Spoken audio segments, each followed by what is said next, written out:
Македонците стануваат се позависни од мобилните телефони. Ова особено важи за младите кои во суштина телефоните ги користат за се друго освен за зборување. Ова апаратче ги замени часовниците, фотоапаратите па дури и компјутерите. Facebook, Instagram, Snapchat, се на едно место. Социјалните мрежи и комуникацијата со блиските достапни во секое време во вашата дланка. Затоа колку сме зависни од телефоните говори и податокот дека барем 6 часа на ден повремено поминуваме на интернет, а само на социјалните мрежи Facebook и Instagram кликнуваме до 30 пати дневно.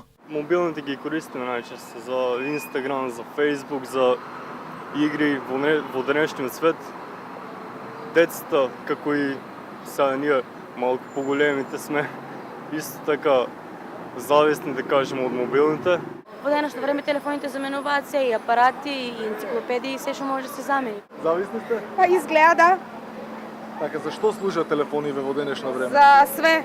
За комуникација, за гледање кога има автобус, за гледање што има у кино и слични работи. Па нешто да прочитам од Google и така. Нешто Facebook.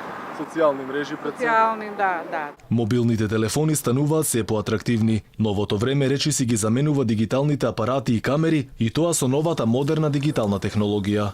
Граѓаните се почесто ги користат своите мобилни телефони за фотографирање, снимање и еден куп други занимливости. Селфи сликањето е во тренд на секаде низ светот, па и кај нас. Новиот модел на Samsung S10 тоа го прави со извонреден квалитет. И токму моделот Galaxy S10 е меѓу оние со највисоки перформанси на пазарот во моментов. Инаку оваа година Samsung одбележува 10 години од Galaxy серијата, која ја позиционираше компанијата на врвот на производителите на мобилни телефони.